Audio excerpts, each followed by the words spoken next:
রমজান মাস আসার আগেই আল্লাহ তাআলা বেহেশতকে পূর্ণভাবে সজ্জিত করেন এবং রমজান আসার সাথে সাথে আল্লাহ রাব্বুল আলামিন দুজকের আগুনকে স্থিমিত করে দেন। দুজকের দরজাগুলো বন্ধ রেখে জান্নাতের দরজাগুলো আল্লাহ তাআলা খুলে দেন। রাসূল করিম সাল্লাল্লাহু আলাইহি ওয়াসাল্লাম একদিন খুতবা দিতে দাঁড়ালেন। এক পা সামনে দিয়ে বললেন আমিন, একটু গ্যাপ দিয়ে আরেক পা সামনে দিয়ে বললেন আমিন, আরেকটু গ্যাপ দিয়ে আবার পা তুলে বললেন আমিন। হয় রাসূল করিম সাল্লাল্লাহু আলাইহি ওয়াসাল্লাম উপস্থিত সাহাবায়ে কেরাম রিদওয়ানুল্লাহি তাআলা আলাইহিম আজমাইনকে জিজ্ঞেস করলেন, অথবা তারা আল্লাহ রাসূলকে জিজ্ঞেস করলেন যে হে আল্লাহ রাসূল, জীবনে তো বহু খুতবা শুনেছি আপনার কাছ থেকে, এরকম তো খুতবা শুরু হওয়ার আগে 3 বার আপনি আমিন আমিন কখনো বলেছেন, আমাদের এটা স্মরণে ধরে না, এর মাহাত্ম্য কি? রাসূল করিম সাল্লাল্লাহু আলাইহি সাল্লাম বললেন, আমি যখন প্রথম পা বাড়ালাম, জিবরিল আমিন এসে সালাম দিয়ে বললেন, হে আল্লাহর রাসূল, আল্লাহ তাআলা আমাকে আপনার কাছে পাঠিয়েছেন এই সংবাদ দিয়ে যে রমজান মাস পেল অথচ নিজের গুনাহ পুড়াইয়া ছাই করে জান্নাতে যাওয়ার উপযোগী হলো না, সে ধ্বংস হোক, তার সর্বনাশ হোক। একথা শুনে আল্লাহ রাসূল বললেন আমিন। দ্বিতীয়বার জিবরিল আমিন বললেন, ওই লোকও ধ্বংস হোক যে আপনার নাম শোনার পরে আপনার উপরে দুরূদ পেশ করলো না। আমি বললাম আমিন। এর পরের পা যখন উঠালাম তখন তিনি বললেন, হে আল্লাহর রাসূল, ওই লোকও ধ্বংস হোক যে তার পিতামাতাকে অথবা কমপক্ষে একজনকে বৃদ্ধ বয়সে পাওয়ার পরেও মন ভরে তাদের খেদমত সেবা যত্ন করে জান্নাত কামাই করতে পারল না, সে ধ্বংস হোক। আমি বললাম আমিন। এই 3টা জিনিসই ভেরি সিগনিফিক্যান্ট। একটা রোজার মাস পাইল, কিন্তু আল্লাহ যেভাবে চান সেইভাবে রোজা রাখেনি।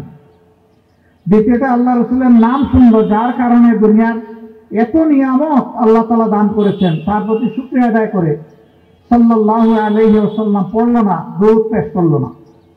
আর তৃতীয়টা হচ্ছে সেই মা এবং বাবা, যে মা 10 মাস 10 দিন পেটে নিয়েছেন, বুকে দুধ দিয়েছেন, বুকের বিছনায় জায়গা করে দিয়েছেন, তিলে তিলে বড় করেছেন, যেই বাবা মাথার উপরে ছাতা ধরে ছায়া দিয়েছিলেন, সেই বাবার শুকরিয়া আদায় করলো না, মায়ের শুকরিয়া আদায় করলো না, বৃদ্ধ বয়সে পেয়েও তাদেরকে সেবা যত্ন করলো না, তার ব্যাপারে আল্লাহর পক্ষ থেকে সতর্ক বানিয়েছে। এই 3 সম্প্রদায়ের জন্য আদালতে আখিরাতে কোনো সুসংবাদ নেই। আলহামদুলিল্লাহ, আমরা রমাদান পেয়েছি। আল্লাহ তাআলা মেহেরবানি করে আমাদেরকে প্রথম 10 দিন রহমতের দান করেছেন, আলহামদুলিল্লাহ। আজকে 9ম দিন, আর একটা দিন হাতে। একটু ভাইদেরকে একটা হাদিসের আলোকে চিন্তা করার জন্য বলবো। আল্লাহ রাসূল সাল্লাল্লাহু আলাইহি ওয়াসাল্লাম বলেছেন, মান সামা রমাদানা ঈমানান ওয়া ইহতিসাব গফিরা লাহু তাকাদ্দামা মিন যামবিহি। যেই রোজা রাখবে গভীর ঈমান এবং আমলের হিসাব নিকাশ করে করে, ইহতিসাব হিসাব করে করে,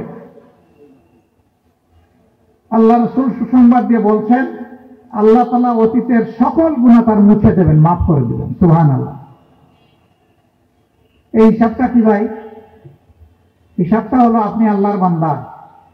আল্লাহ তাআলা আপনাকে আপনার একটা শরীর নিয়ামত হিসেবে দান করেছেন, চোখ দিয়েছেন দেখার জন্য ন্যায়সঙ্গত জিনিস, ফায়সাতির জন্য নয়, নির্লজ্জতার জন্য নয়, বাজে জিনিস দেখে মনের তৃপ্তি নেওয়ার জন্য নয়।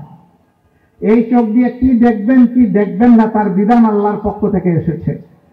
আল্লাহ যা দেখতে বলেছেন তাই দেখে শুকরিয়া আদায় করবেন, যা থেকে দৃষ্টি ফিরিয়ে রাখতে বলেছেন তাদের দিকে আপনি দৃষ্টি ফেলবেন না।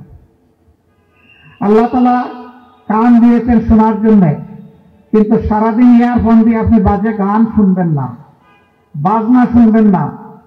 আপনি শুনবেন ন্যায়সঙ্গত কথাগুলো, যা আল্লাহ পছন্দ করে।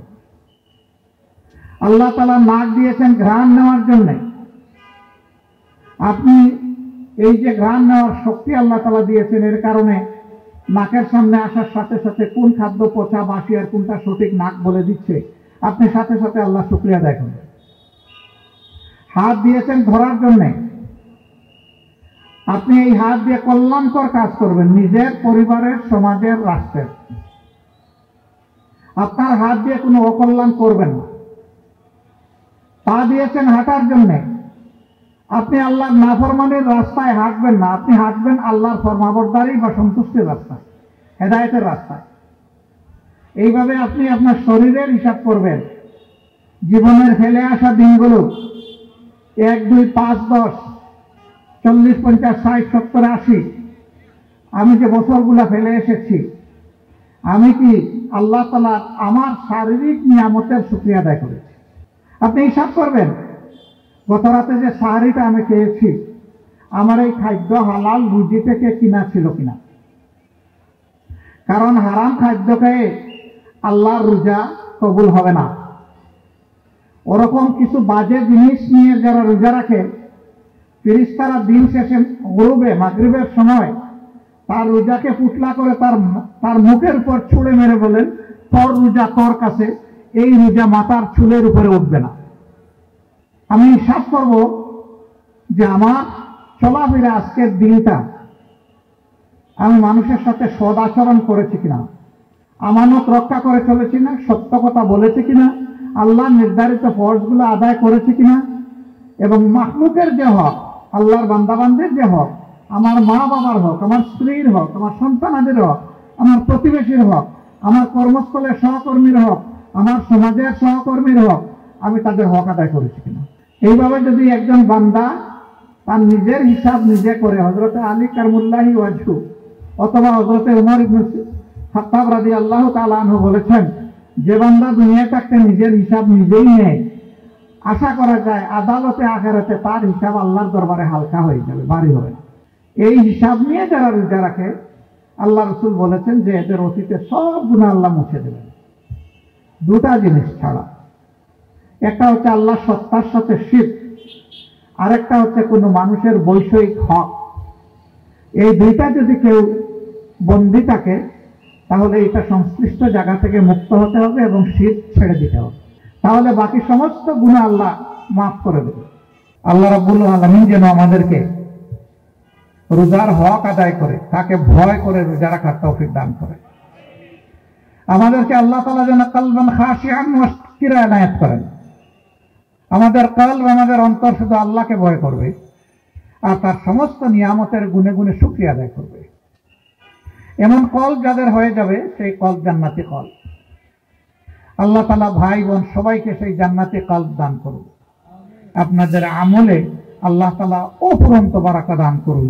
আসসালামু আলাইকুম ওয়া রাহমাতুল্লাহি ওয়া বারাকাতুহু।